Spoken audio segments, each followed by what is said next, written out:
Muy bien, pues vamos a empezar. Antes de nada, voy a poner a compartir. Ahí está. Compartir.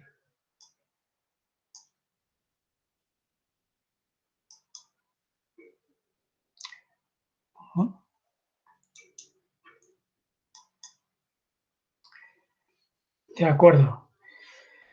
Vale, pues bueno, antes de empezar quería comentaros un par de cosas relativas al examen.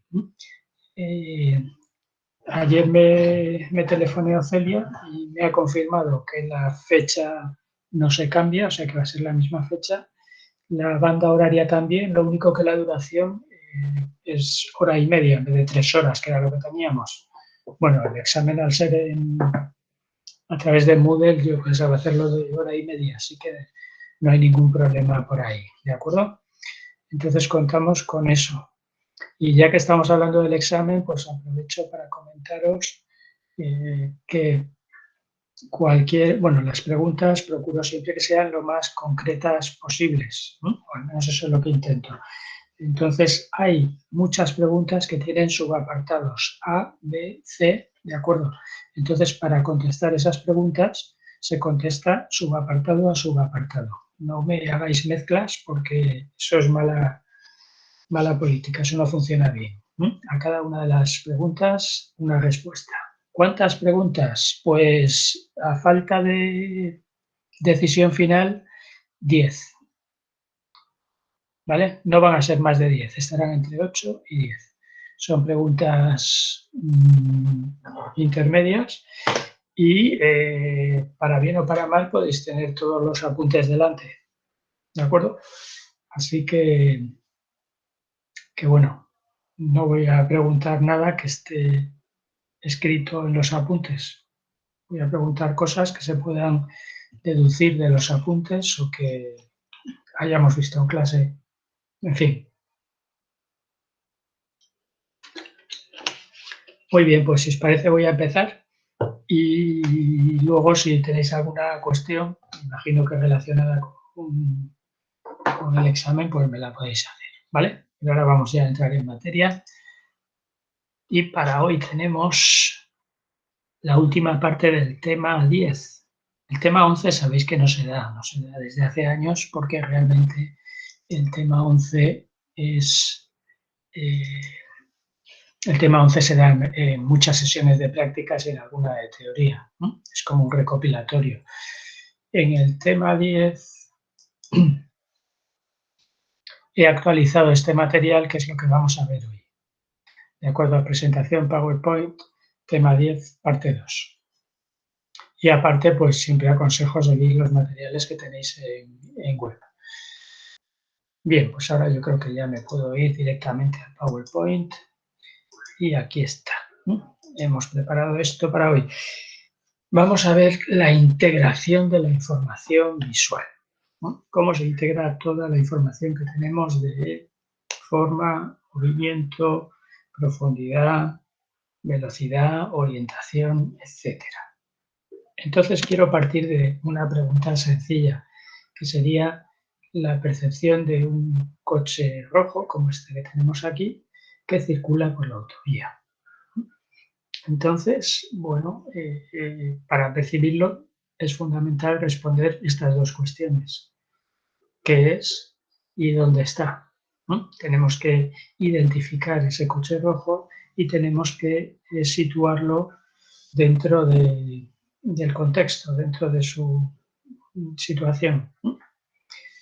Influye la memoria, que vuelvo a decir, siempre lo digo, no me gusta llamarle memoria y creo que es una mala traducción de inglés, de memory, que realmente son recuerdos. Yo prefiero hablar de aprendizaje porque es todo lo que sabemos, no lo que nos acordamos. En fin, memoria, pues conocimientos previos. Este coche parece que circula por sentido contrario o está circulando por Reino Unido o cualquier otro país en los que se circula por el sentido contrario. ¿De acuerdo? Bien, entonces, ¿qué mecanismos tenemos que hayamos visto que nos pueden ayudar a reconocer este automóvil, este coche? Pues hay una serie de procesos visuales que intervienen en el reconocimiento. Aquí ya es una situación más compleja. Podríamos pensar en este coche de aquí o en este coche de aquí, que son los dos rojos que aparecen en la imagen. De acuerdo, pues vamos a centrarnos en este. ¿Qué procesos pone en marcha el sistema visual? Hay un sistema de reconocimiento de bordes que sabemos que comienza en retina, hemos estudiado el proceso de bandas de match y entonces pues aquí en esta escena nuestro sistema busca continuamente límites, bordes, que al final son diferencias marcadas de luminancia o de cromaticidad, también ayuda. La segmentación. Segmentación se conoce como el proceso de separación figura-fondo. Esto también lo hemos visto hace un par de semanas, con los criterios de agrupamientos de elementos, etc. Si buscamos un coche, sabemos que hay unos elementos claros, como son faros, neumáticos, la forma, que nos ayudan a segmentar, a separar lo que es el objeto del fondo. Volviendo a mi coche, este de aquí, separarlo del resto. La detección de movimiento. Pues bueno, sabemos que los coches normalmente están en movimiento, entonces buscamos la detección de un objeto en movimiento. Identificación del color.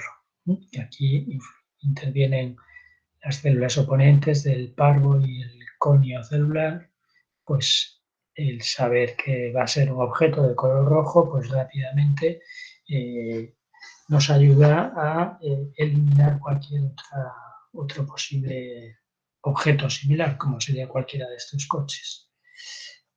Luego hay un área de identificación de formas en el cerebro que da respuestas a patrones específicos, como pueden ser patrones circulares, como los neumáticos.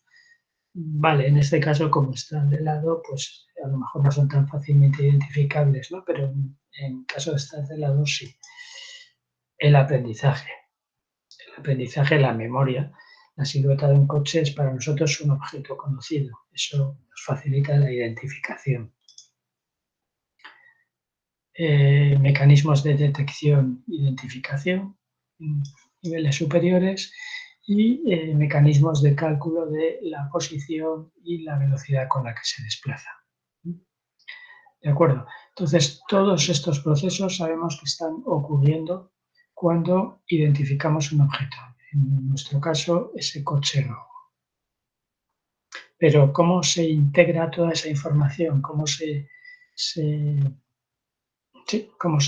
junta de alguna manera toda esa información para llegar a la conclusión final de que ese coche rojo está aquí y se desplaza en tal dirección con tal velocidad?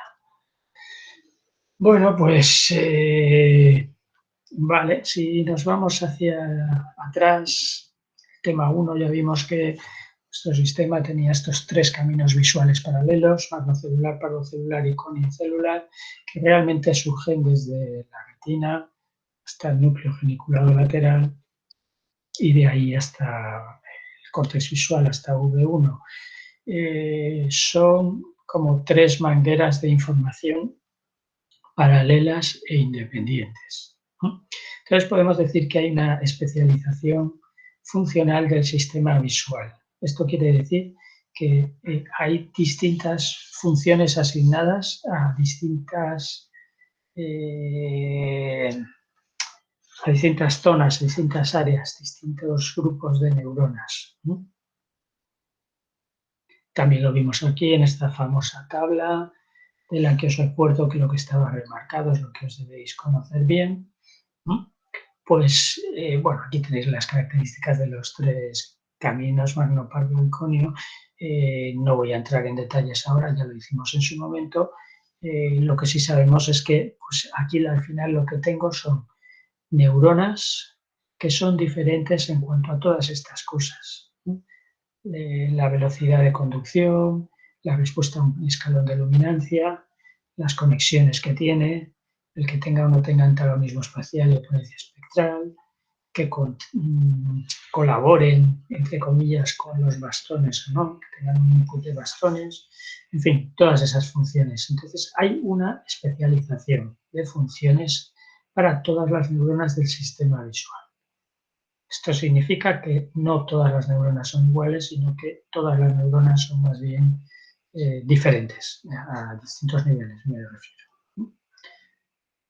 Bueno, otra vez el esquema famoso que realmente pues, nos vuelve a incidir en la idea de esa especialización. Si me fijo ahora en el córtex visual, pues ya os conté que hay una serie de áreas, V1, V2, V3, V4, el área IT, el área MT de movimiento. Todas esas áreas al final son regiones donde hay unas neuronas que están especializadas en determinadas funciones. Estas hacen una cosa y estas hacen otra cosa.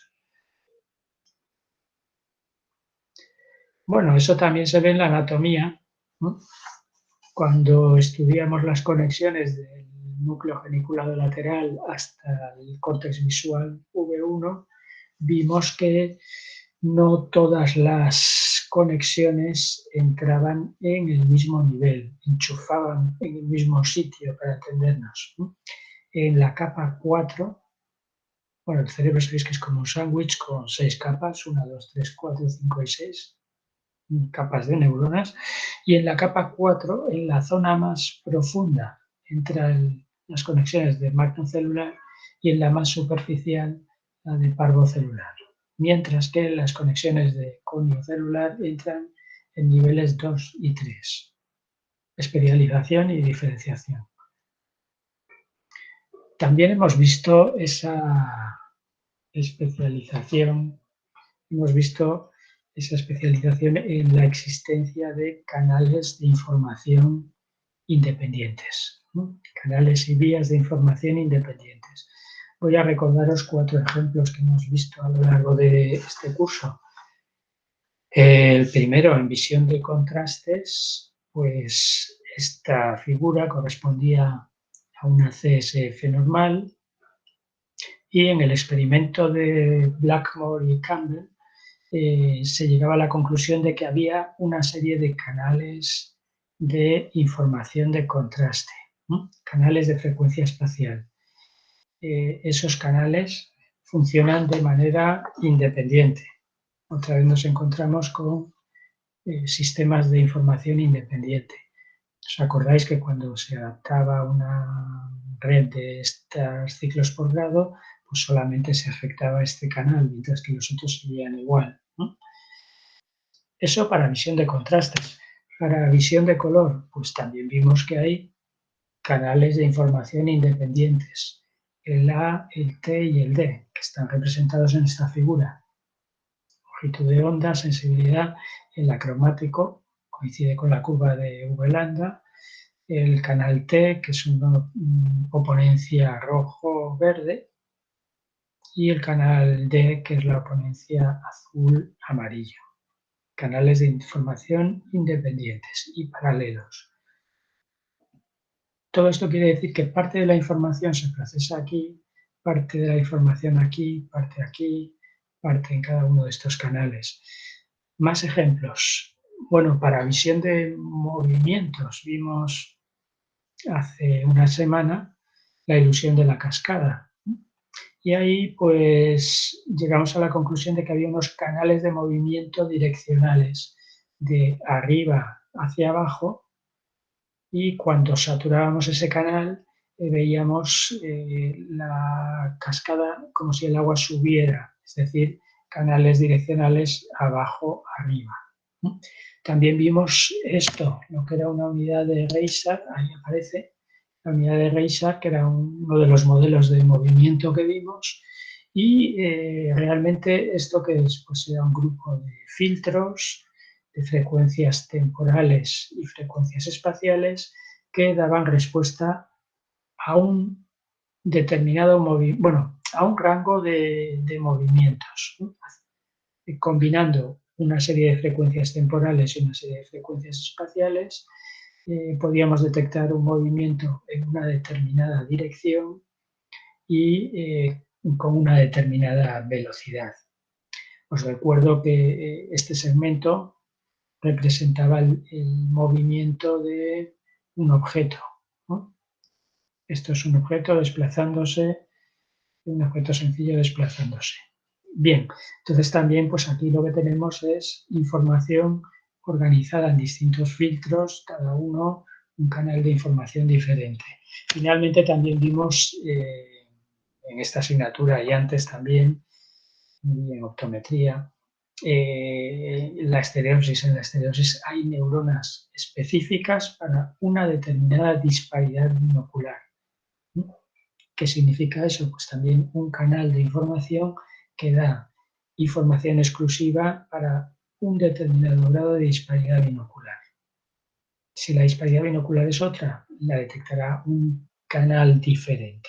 ¿De acuerdo? Entonces, con estos 4 ejemplos que he puesto, el de visión de contraste, el de visión de color, movimiento y de estereopsis, lo que quiero es remarcar la idea de que el sistema visual está lleno de canales de información que procesan la misma, procesan la información de manera muy charcutada, vamos, una determinada parte de la información. Aquí quizás está mejor expresado, ¿no? Conclusión, la información está muy compartimentada y se procesa en áreas diferentes. Este va a ser uno de los grandes problemas. Si se procesan áreas diferentes, ¿dónde se junta toda esa información o cómo se junta toda esa información? Bien, la codificación y el procesado de la información. Bueno, primero aclarar, por si alguien tiene alguna duda, codificar sería lo que ocurre en la retina, la imagen exterior del mundo exterior se codifica en una imagen retiniana y procesar pues sería a partir de ahí todo lo que ocurre hasta que tenemos una percepción visual.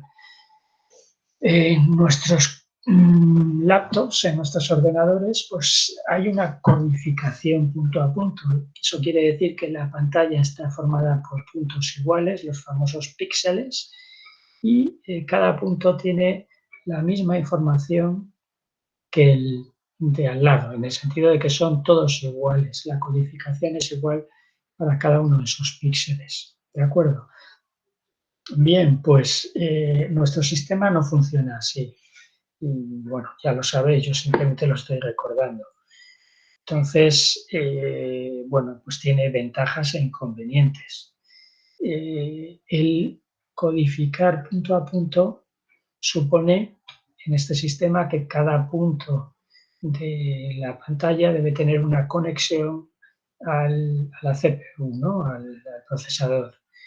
Nosotros no tenemos eso. Nuestro sistema visual, nuestro ojo tiene, no recuerdo cuántos millones de fotorreceptores ahora, pero la salida por el nervio óptico es muchos menos millones de fibras. Eso implica que hay una compresión de información. Vale, entonces eso es lo que es el sistema de cableado. El hecho de que tengamos esa compresión de información hace que no necesitemos tantos cables, que el nervio óptico no tenga que ser tan grueso. Entonces, eso puede ser una ventaja. Si no, necesitaríamos un sistema con un nervio óptico muchísimo más grueso. Luego, todas las neuronas tendrían que estar súper especializadas. Esto ya en cuanto al procesado. Si cada punto de la retina se procesase de manera igual en una zona específica del cerebro, todas las neuronas tendrían que interpretar color, forma, movimiento, orientación de un determinado punto de una región muy pequeñita. Entonces, eso nos llevaría a que todas las neuronas tendrían que estar súper especializadas. Un sistema más complejo, ¿no? Con más cables, más complejo y probablemente más lento de procesar. Entonces, bien, una ventaja que tiene nuestro sistema en cuanto a que tenga menos cableado y que no todas nuestras neuronas sean súper especializadas es que va a ser un sistema más rápido, más rápido. Y eso pues tiene ventajas evidentes, ¿no? Imaginar un sistema para detectar leones. Pues si tuviera un cableado punto a punto y unas neuronas súper especializadas, tal vez tendría una eficacia del no voy a decir del 100%, venga, del 98%. Pero el tiempo de procesado a lo mejor son 5 segundos. Bien, pues un sistema con menos cables y con menos neuronas especializadas a lo mejor hace esa función en un segundo. Vale que la precisión es menor, que a lo mejor tiene una precisión de un 80%, pero si hablamos de escapar delante de un león, es mejor tener tomada la decisión al cabo de un segundo que al cabo de 5 segundos, ¿de acuerdo? Entonces, el sistema busca velocidad, busca rapidez, sobre todo para determinadas funciones. Y la compresión de información, es decir, poco cableado y neuronas menos especializadas, contribuyen a esa rapidez de respuesta. Bueno, hay una prueba de que el sistema funciona, vamos, que no tiene un procesado punto a punto ni una codificación punto a punto. Y es el hecho de que cuando se daña parte del sistema visual no aparece un escotoma. Un escotoma, sabéis vosotros lo que es, pues simplemente imaginaros que este es mi campo visual, la pantalla que estoy proyectando, y aquí aparece una zona negra en la que no tengo información, escotoma. Bueno, pues cuando hay un problema en el sistema visual, como puede ser un tumor en determinada zona del cerebro, pues no suele aparecer eso. Lo que aparece es lo que se llama una agnosia visual. Agnosia, A-G-N-O-S-I. Agnosia visual. ¿En qué consiste? Pues eso consiste en que se pierde parte de la información, pero no se pierde una zona del campo, no. El campo visual se sigue viendo completo, pero a lo mejor se deja de percibir color y se ve la imagen en blanco y negro. O en otros tipos de agnosias lo que se ve es, dificultad para percibir los movimientos de los objetos, o también en ocasiones dificultad para el reconocimiento de caras. Entonces lo que estamos viendo ahí es que no hay un procesado punto a punto, sino que el procesado va por áreas, visión de forma por un lado, visión de color por otro, y si daño parte del cerebro del sistema, pues va a afectar a una de esas tareas específicas. Muy bien, entonces yo me quedo con esta idea. Una representación punto a punto es inviable en cuanto a que supondría un sistema muy complejo y muy costoso y que no es necesariamente la mejor opción. No todo es la precisión, sino que un sistema rápido puede ser mejor. Bueno, aquí tenemos una consecuencia y es que si la información se divide por funciones, como hemos llegado a la conclusión, para ser analizada, en algún momento o en algún punto del sistema visual, en algún proceso, tiene que haber una puesta en común, ¿no? Tiene que volver a ponerse en común toda esa información para que haya una percepción final. Si el color se analiza por aquí, la forma por allá, el movimiento por allá, tiene que haber algún punto o algún mecanismo que integre de nuevo toda esa información. Entonces nos planteamos, ¿dónde sucede esto? O quizás, ¿cómo sucede esto? A lo mejor no hay un sitio específico, no es necesario que haya un sitio específico. ¿Cómo sucede esto? Pues eso es lo que vamos a analizar hoy. Vale, esta es más de lo mismo, en fin, otra vez el sistema visual, Barbo no falta el conio porque esto es más antiguo y no estaba todavía, las proyecciones a V1 y aquí pues color, apreciación de detalles, movimiento, qué es y dónde está, en fin. Vale. Una idea importante, la complejidad creciente según nos vamos a niveles cada vez más superiores del sistema. Digamos que la complejidad mínima estaría a nivel de retina y según vamos avanzando, pues aquello va volviéndose cada vez más complicado. Un ejemplo lo tenemos en las células del córtex visual de V1. Teníamos 3 tipos de células que también las vimos. En este tema salen muchas cosas del tema 1, porque la asignatura está pensada como un círculo que se cierra, ¿no? Entonces, muchas cosas que se plantean en el tema 1 vuelven a aparecer ahora en este tema final. Bien, al hilo. En el córtex visual hay células simples, complejas, hipercomplejas. Las simples eran estas, que responden a una barra de luz en una orientación determinada. Si la barra está en esta orientación, vemos como aquí hay un aumento de descargas, es ritmo basal y hay un aumento de descargas. Si está en cualquier otra orientación, la neurona pues, prácticamente no cambia su actividad. Vale, esas son las simples. Las complejas responden a la misma barra de luz, a una barra de luz, pero en una orientación específica, hasta aquí igual, pero que se mueve en una dirección determinada. ¿De acuerdo? Esto lo vimos en tema 1 también.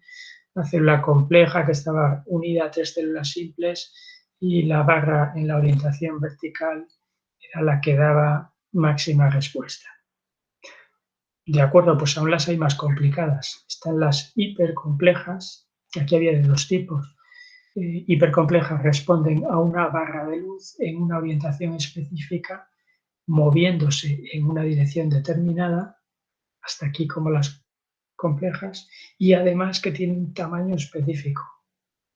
Fijaros, estas son 2 barras de luz que se mueven a la misma dirección, a la misma velocidad, con la misma dirección. La única diferencia es que esta es más larga y esta es más corta.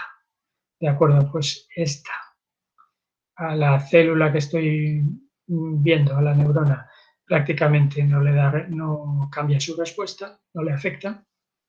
Y en cambio esta, hay una hiperpolarización, una excitación, ¿no? ¿De acuerdo? Un aumento de respuesta.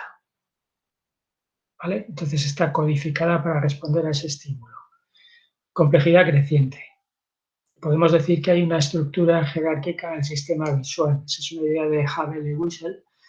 Y pues bueno, aquí tenemos rápidamente, el cono simplemente responde a la luz difusa.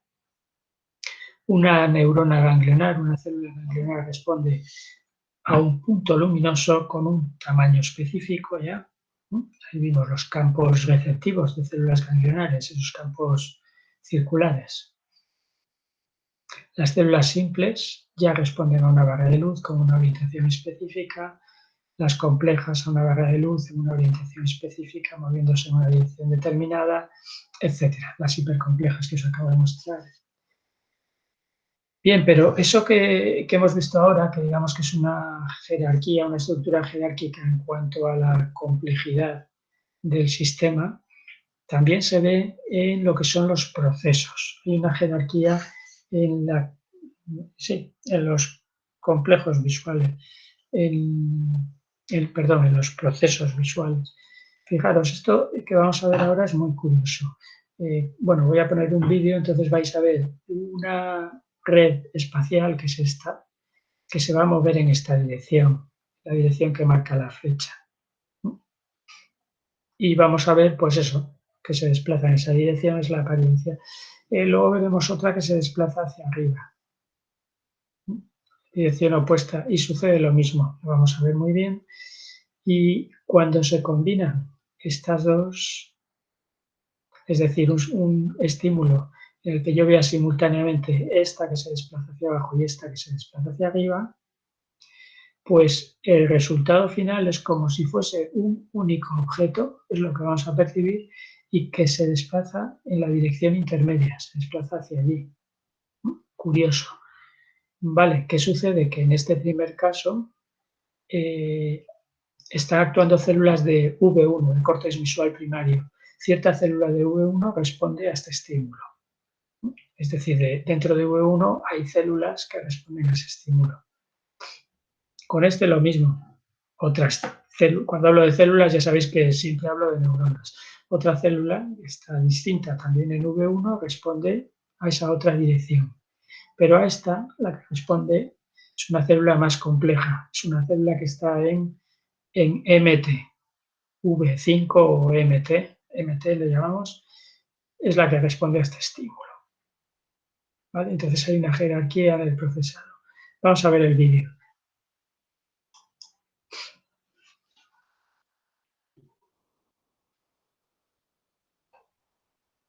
Ahí aparece.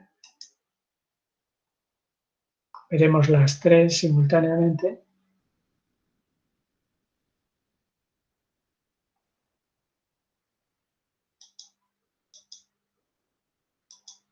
Lo voy a pausar. Esta da la sensación de que se mueve hacia allí, esta hacia allá y esta veremos que se desplaza de derecha a izquierda.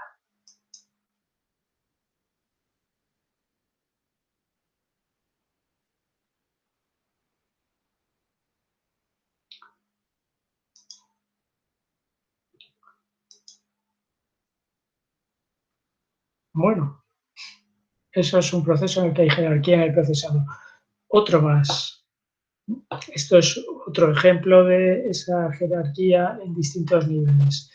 Esto sería un experimento de dominancia ocular. Fijaros, este sujeto está mirando con el ojo izquierdo esa red vertical, con el ojo derecho esta red horizontal. Aquí hay un tabique.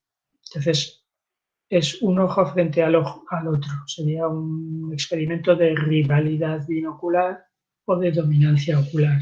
Pues sucede lo siguiente. Cuando su cerebro fija esta imagen, hay una célula en V1 que responde. Si no la fija, si digamos que ha ganado el ojo izquierdo y está percibiendo esta imagen, aquí sigue habiendo una célula de V1 que responde. O sea que V1 siempre va a responder a ese estímulo. Pero en IT, en un área superior, hay una neurona que exclusivamente responde cuando el observador está percibiendo ese estímulo horizontal. ¿De acuerdo? ¿Eso qué significa? Bueno, pues que hay un primer nivel donde la célula simplemente identifica, esto es horizontal, y da respuesta, pero a un nivel superior hay una inhibición y únicamente se va a percibir, va a haber respuesta de neuronas cuando el observador percibe la horizontal. Si percibe la vertical, no habrá respuestas en IT. Jerarquía en el procesado. Una más, esta es la última, otro ejemplo, la figura de la cara, de las caras y la copa o la figura reversible, pues también muestra una jerarquía en el procesado. Se ha podido comprobar que las neuronas de niveles inferiores responden a lo que son las características físicas del estímulo, ¿no? Es decir, responden a los bordes, responden a las diferencias de iluminación, ¿no? Y ya está. Sin embargo, hay neuronas en niveles superiores que únicamente responden cuando está una de las posibles percepciones de la imagen. Para entendernos, hay una neurona en nivel superior, vamos a decir, que solo responde cuando percibes copa. Y habrá otras neuronas distintas en ese nivel que solo responden cuando percibes caras, ¿no? Lo mismo aquí, para estas figuras que cambia la perspectiva, según la perspectiva que percibamos, están actuando unas neuronas o están actuando otras neuronas de nivel superior. En nivel inferior están funcionando todas, ¿no? Simplemente dan información. Pues lo dicho, el tener todas las neuronas especializadas tampoco es buena solución. Sabemos que va a suponer más gasto de procesado, más tiempo de procesado y más gasto también, no lo he dicho. El cerebro es un órgano que consume muchísima energía, hasta un 20-25% de nuestro consumo energético se debe al cerebro. Entonces no es necesario un sistema tan costoso. Otra idea importante, la memoria, el aprendizaje, en algún momento interviene. Interviene porque aquí lo que estamos hablando es cómo reconocíamos ese coche rojo en la autopista o cómo reconocemos un objeto, ¿no? Vale, pues aquí tengo un objeto que para mí es muy conocido, ¿no? Porque esto es una cinta de cassette, esto es anterior al MP3 y pues yo de mi juventud vi muchas de estas, escuché muchas de estas, entonces para mí es un objeto muy conocido, es fácil de identificar, a lo mejor no será lo mismo para este hombre de neandertal que para él. Imaginaos que por un momento que hay un salto en el tiempo y este sujeto es capaz de encontrarse en su vida cotidiana con una cinta de cassette. No sabría lo que es, no tiene un conocimiento, una memoria, un aprendizaje. Yo sí porque la he visto. Y vosotros pues también me imagino, pero bueno, a lo mejor en esto os gano yo y tengo mejor percepción para este tipo de objetos. De acuerdo, volvemos a la organización funcional en el área V1, repaso rápido. Recordáis que nuestro córtex visual estaba organizado de esta manera, está como empaquetado en estas estructuras que les llamamos hipercolumnas. ¿Qué es una hipercolumna? Pues fijaros, es una zona muy pequeña, 1 milímetro cuadrado. Esto mide 1 milímetro y esto 1 milímetro. Esto mide algo más, ¿vale? Estoy hablando de la superficie. En una superficie de 1 milímetro cuadrado vamos a tener información de ambas retinas, R y L, izquierda-derecha, y todas las orientaciones posibles. Todas las orientaciones posibles. ¿Recordáis este patrón? Esto que hay aquí, donde me muevo con el cursor, corresponde a esta figura ampliada. Entonces, en una longitud de 1 milímetro tenemos columnas de neuronas que son capaces de reconocer cualquier orientación del objeto. Si el objeto es horizontal, será esta columna de neuronas la que da respuesta. Si el objeto es vertical, sería esta de aquí la que da respuestas. Si está inclinado, pues una de ellas será. ¿Vale? Esas son las columnas de orientación. R y L son las columnas de dominancia ocular y todo el bloque es lo que se llama una hipercolumna. Un sistema bastante complejo. Luego, aparte, os recuerdo, pues había estos blobs. ¿Qué son los blobs? Los blobs eran zonas especializadas en detección de color y luminosidad, pero no responden a las orientaciones. Todas estas posibles orientaciones, el blob no da respuesta. Vale, entonces esta área pues estará muy relacionada con visión de color, probablemente. Y los interblocks, el resto, pues es donde se detectan las orientaciones, los bordes de los objetos, bordes de contraste que pone aquí.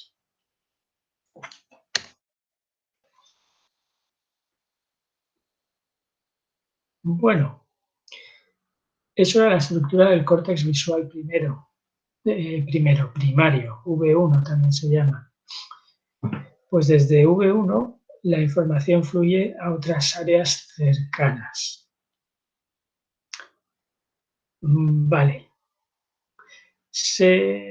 Parece ser, aunque no está tan claro, que la información puede fluir en ambos sentidos, es decir, que de V1 va a esas áreas cercanas y la información pues vuelve de nuevo, ¿no? Mecanismos de feedback que se llaman, o en castellano retroalimentación, que es lo mismo, simplemente que la información no solo va de V1 a V2, sino que de V2 puede volver a V1, ¿no? Hay más de 20 áreas de procesado visual o relacionados con la visión, muchas áreas. Es decir, el procesado de la visión ocurre en 20 áreas diferentes, pero la percepción final es única, o sea que todo eso se tiene que integrar. Y cada área, esto es fundamental, cada área presenta lo que llamamos un mapa retinotópico, que, para entendernos, es un mapa de todo el campo visual. ¿De acuerdo? Hay una zona en la que se analiza la forma, otra el movimiento, otra el color, pero en cada una de esas áreas, hay un mapa. De alguna manera hay un mapa que es el mismo mapa para todos, ¿no? De manera que se pueda volver a integrar toda la información. Veremos luego cómo es ese mapa. Vale, otra vez, cada área procesa un determinado aspecto de la información. Pues estas son ideas generales, ¿no? ¿Vale? Es muy importante ese mapa retinotópico, es muy importante saber que hay muchas áreas donde se procesa y que luego se integrará, y es importante saber que puede haber esas corrientes de feedback de información.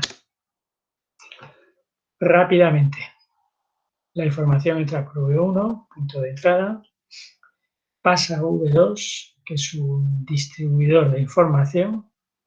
Parte de la de movimiento pasa directamente de V1 a MT y tiene un sentido.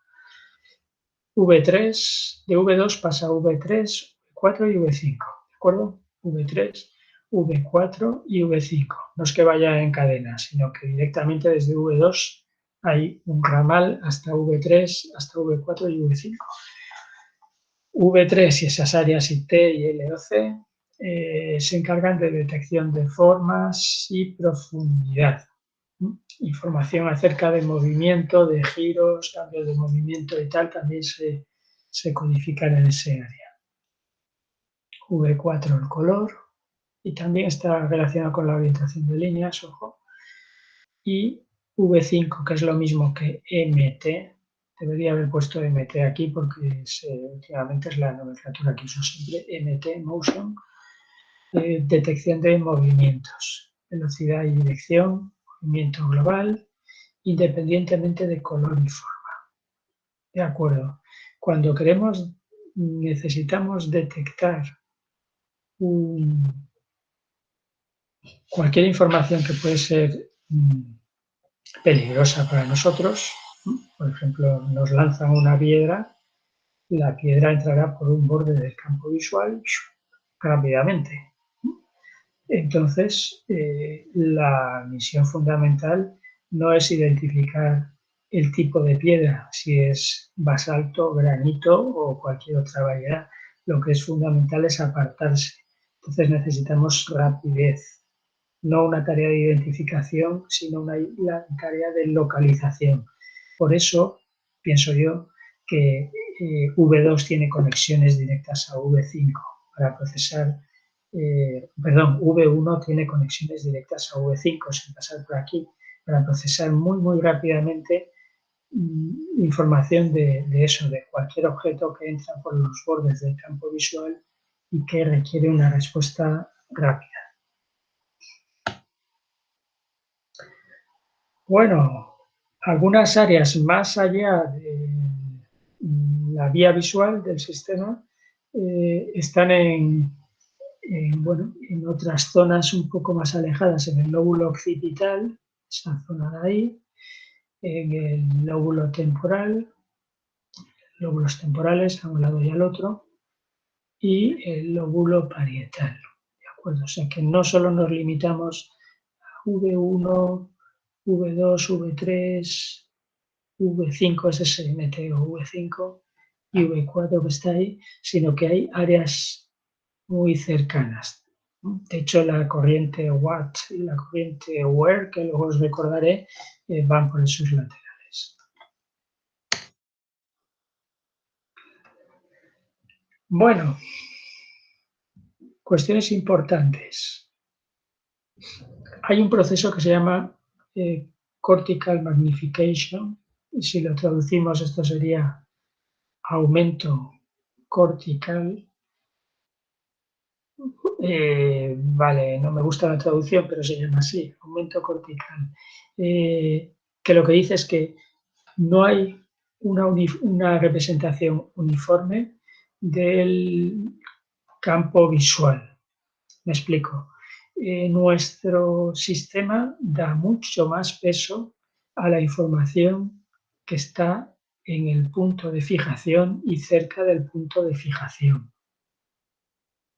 Tiene un sentido, ¿no? Yo cuando miro un objeto me interesa sacar la información de ese objeto. Ese objeto se coloca en mi punto de fijación y mi sistema le da más importancia a la información que llega de ahí, del punto de fijación y de zonas cercanas. Pero no me importa lo que está pasando en los bordes. ¿De acuerdo? Cortical Magnification, ahora lo vamos a ver también. Entonces esto sería, no tenemos una representación uniforme del espacio visual en nuestro córtex visual, en V1. El mapa retinotópico. El mapa retinotópico, en todas las áreas visuales hay un mapa de la posición de los objetos y que, como vamos a ver, está en coordenadas polares. Sirve para interpretar las posiciones, para que sea posible integrar la información. Y luego, pues hay dos corrientes de procesado que son qué y cómo, o what and where, qué es y dónde está. Volviendo al coche rojo que iba por la autopista, la tarea de localización del coche rojo, pues si damos un repaso a estos 3 puntos, nos encontramos que nuestro sistema va a dar más importancia al punto de fijación, tratará de fijar ese objeto, que todas nuestras áreas del córtex visual van a situar ese objeto en unas coordenadas y que al final nuestro sistema de procesado lo que quiere es responder a estas dos preguntas y tiene dos canales, dos corrientes para ello. ¿Qué es un coche rojo y dónde está? El tercero por la izquierda, el segundo por la derecha. Rápidamente, el córtex visual primario es muy pequeño, solo 2 milímetros de espesor, es una superficie muy pequeña, altamente organizado, ¿no? Todo eso lo hemos visto, tiene columnas corticales, el mapa retinotópico y la cortical magnification. Y bueno, esos 3 tipos celulares simples, complejas y, vale, estas son un tipo de hipercomplejas. Cada célula responde mejor a un estímulo cada vez más complicado. Esto es como un pequeño resumen, ¿de acuerdo? Vale, pues vamos a entrar entonces a ver esos 3 procesos. El aumento cortical. Fijaros, esto es una experiencia donde esto corresponde al campo visual, distintas posiciones, y está representado con puntos, bueno, de distintos colores para poder identificarlo, no es por otra cosa, pero sí son todos del mismo tamaño. Y en esta imagen, digamos que es el cálculo del área de cerebro, de córtex visual V1, destinado a las áreas correspondientes en el espacio objeto. Es decir, el punto de fijación, que es este puntito de aquí, en mi cerebro utiliza muchísimas neuronas para interpretarlo. Las zonas cercanas, estos puntos amarillos del mismo tamaño, pues aquí son bastante grandes.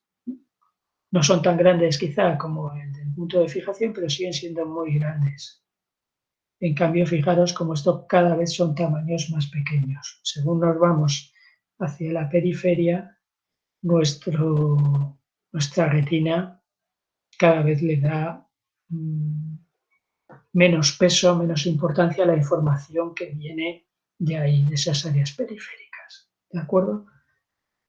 Bueno, tampoco es algo que nos sorprenda. Sabíamos que los conos de la zona central de la retina tenían conexiones 1, 1, 1, toda la información era importante, mientras que los bastones de la retina periférica eran cientos de bastones que se conectaban a una sola célula bipolar, cientos de bipolares a una sola ganglionar y así, con lo cual mucha información acababa en nada. Aumento cortical, recordarlo. El mapa, por fin, el mapa retinotópico. Bueno, pues es un mapa como otro cualquiera. Lo único que parece ser que nuestro sistema se organiza en coordenadas polares.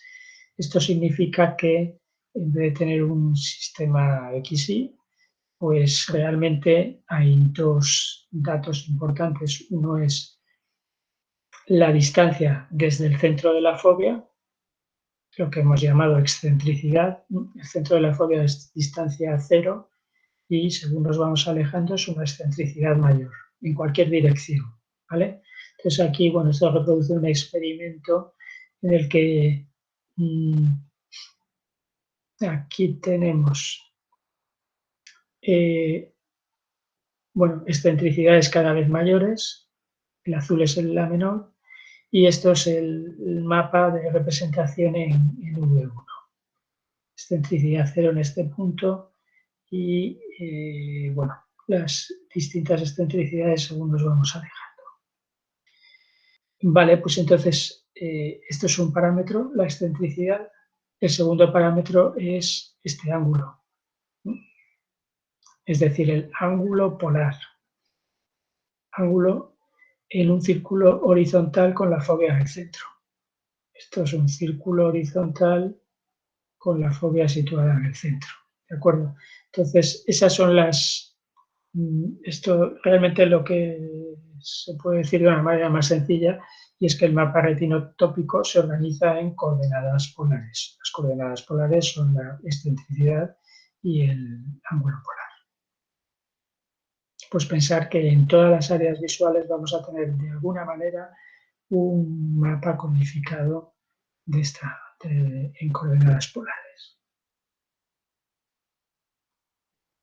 La localización de los campos receptivos. Bueno, pues vale, esto, fijaros, estos son...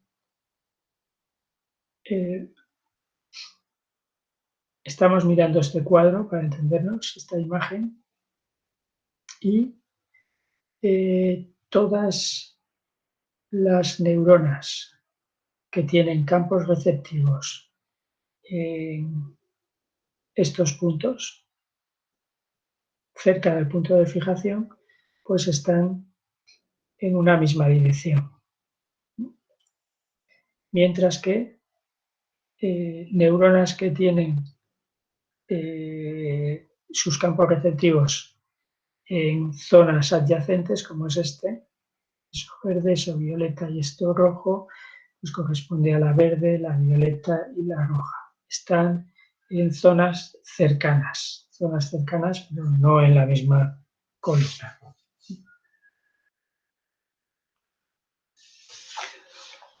Vale, pues entonces al final tenemos esas dos corrientes de procesado. La corriente Watt, que es que, bueno, desde V1 recorrería V2, V3, V4 y continúa por el lóbulo temporal, por otras áreas del lóbulo temporal.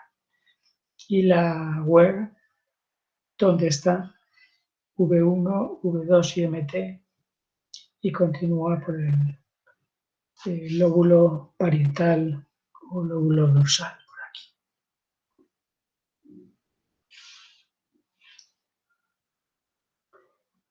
Esto es una representación similar.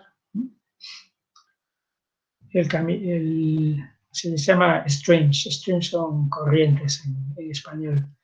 Tenemos dos corrientes de procesado. El WER, células grandes, que, bueno, que se proyectan por el lóbulo parietal.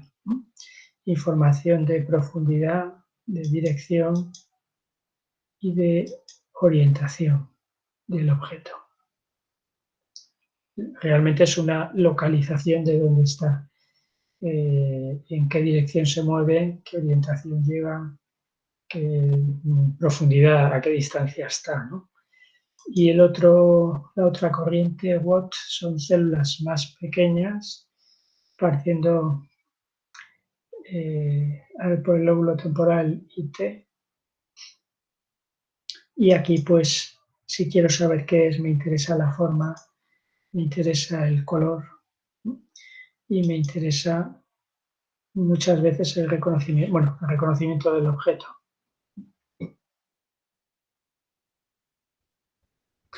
Vale, entonces, ¿cómo se integra todo esto? Estamos llegando ya al punto final. Nuestro sistema toma decisiones. Hay un proceso de toma de decisiones, sí, un mecanismo de toma de decisiones que lo que hace es suposiciones, conjeturas, hipótesis, assumptions. Entonces, esto ya lo nombré también la semana pasada creo que fue, al hablar de identificación de objetos. Sí, hay unas hipótesis generales que son que los objetos normalmente están al derecho, son convexos la mayoría y que la luz nos ilumina desde arriba.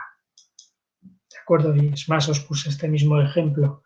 Esta figura en una primera vista nos puede parecer que esto es un camello y esto es otro camello y esto es otro camello. Es decir, que las imágenes grandes son los camellos, pero no, os dije que son sombras.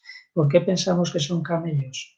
Porque asumimos que la luz viene desde arriba, que los camellos son convexos y, bueno, pues la solución más fácil interviene de memory, nuestra memoria, y conocemos lo que es un camello. El fondo, esto parece ser la arena del desierto por el color y por la textura y todo encaja. Y entonces decimos, vale, pues estos son camellos. Bueno, pues a veces llegamos a una wrong decision, a una decisión equivocada. El otro día no es que llegarais a una decisión equivocada, es que fui yo el que os hice recapacitar y llegar a esa wrong decision. A decir, no, fijaros bien, el camello es esto. Realmente la fotografía está tomada con una luz casi horizontal. Yo estoy mirando desde arriba, desde un dron o desde un avión, y lo que estoy viendo son las sombras proyectadas sobre la arena. Esas sombras proyectadas sobre la arena, ¿vale? Entonces el sistema visual lo que hace es, ha llegado a una decisión equivocada e intenta solucionarlo. Intenta cambiar sus conjeturas, sus parámetros de entrada para llegar a una decisión correcta. Entonces, esto ya nos encaja y perfecto. ¿Vale? Entonces, ese sería el sistema de funcionar. Buscamos y si llegamos a una decisión equivocada, tratamos de seguir buscando. Si no funciona bien, cambiamos nuestros parámetros de entradas. Entonces, el sistema funciona por, se dice, ensayos y errores sucesivos.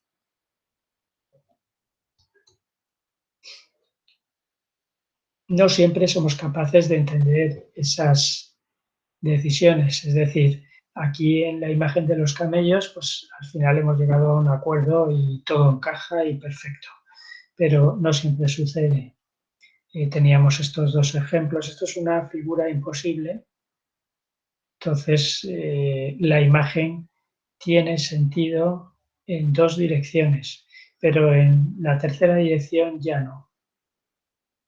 Nos lleva, es decir, esto es una imagen trucada, porque la sombra no es la que corresponde o alguna de estos trazos no está donde debería estar, ¿no? Entonces llegamos a una geometría imposible. Nosotros sabemos que es totalmente imposible construir esta imagen. Si esto está frente a mí, al llegar aquí hay un conflicto. Esto no tiene sentido. Si vengo desde aquí hay un conflicto. ¿De acuerdo? Entonces, no siempre nuestro cerebro es capaz de solucionar eso. Lo mismo que sucede aquí, con la máscara que gira y, bien, nosotros sabemos que es una máscara, entonces cuando gira esperamos ver la parte interior cóncava, pero hay un mecanismo que nos supera y hace aparecer esa parte convexa siempre, esa cara. Entonces, no siempre somos capaces de extraer esa información. Así que, vamos, ese sistema de ensayos y errores sucesivos, pues a veces nos lleva a situaciones en las que no somos capaces de resolverlas. ¿Por qué? Bueno, porque, en fin, el cerebro en su totalidad está utilizando información que excede los límites del sistema. Bueno, es una frase así un poco lapidaria. Realmente, digamos que hay contradicciones en la información de entrada que no somos capaces de resolver, por un motivo o por otro. O bien por una perspectiva imposible, que sería este caso, o bien por esa tendencia natural que tenemos a asignar a una cara siempre una dirección convexa. Bien, entonces, cerrando un poco, hemos visto que la información, el sistema visual tiene una serie de procesos jerarquizados. Esto lo hemos visto tanto en la complejidad de las células, de su funcionamiento, como en la respuesta a determinados estímulos. Sabemos que hay varios análisis en paralelo y sabemos, bueno, que podría haber feedback, retroalimentación de áreas superiores hacia áreas inferiores, ¿de acuerdo? Y que existen esos mapas fenotópicos en cada área de interpretación. Pero vamos, que son las 5:05, llevamos una hora y todavía no sabemos cómo se integra toda esa información. La tendencia natural, y de hecho se buscó durante muchos años, era buscar un área que integrara, un área en el cerebro que integrara toda esa información, como si fuera un área V, lo que sea, que llegaran aferencias de todas las áreas de interpretación y que ahí se recompusiera toda la escena final.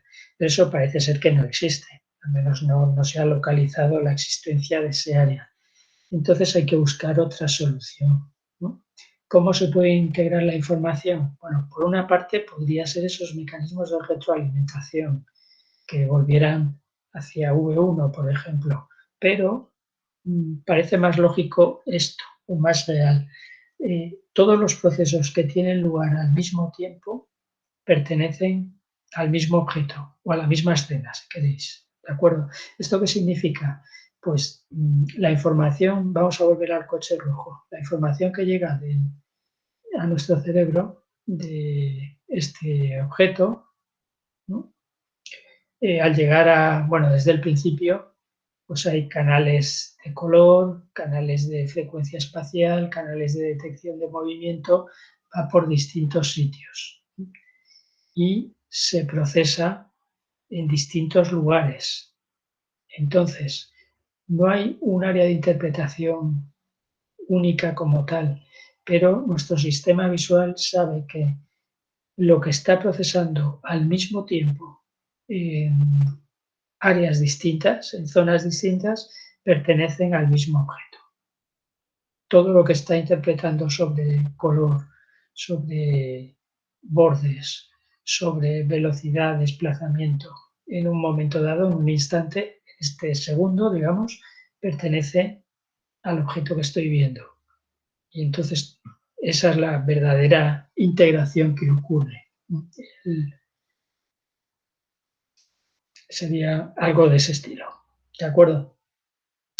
Y es una pena no saber más de cómo funciona el sistema visual, pero en fin, año a año se van sabiendo cosas y quién sabe si de aquí a unos cuantos años yo ya puedo explicar a los alumnos de entonces cómo funciona exactamente el sistema visual. A día de hoy no puedo decir más de lo que os estoy contando. Y bien, nada, esto es el final de la clase y el final de la asignatura. Así que hemos terminado.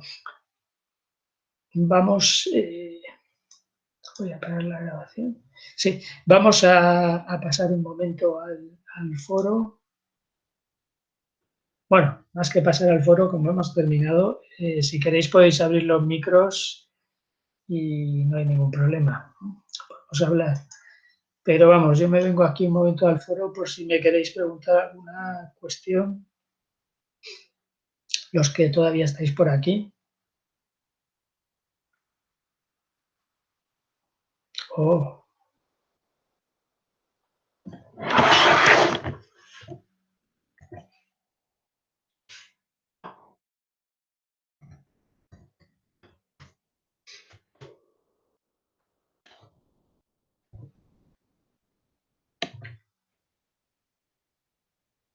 a ver, Nuria, no acabo de entender tu pregunta. Ah, exámenes de...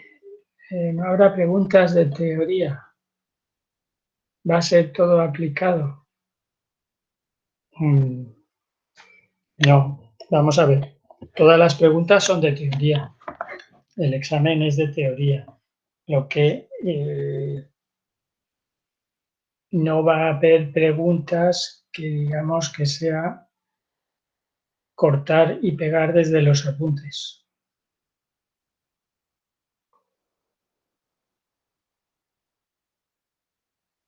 Pensar que el tiempo que tenéis es limitado. Vais a tener 1 hora y media. Exactamente nos han dado 1 hora y 33 minutos. Bueno, pues 1 hora y media para 9 o 10 preguntas. Entonces, sí que va a haber, vamos, hay de todo. Hay muchas cosas que se encuentran en los apuntes, pero que hay que buscarlo, que no va a ser fácil buscarlo.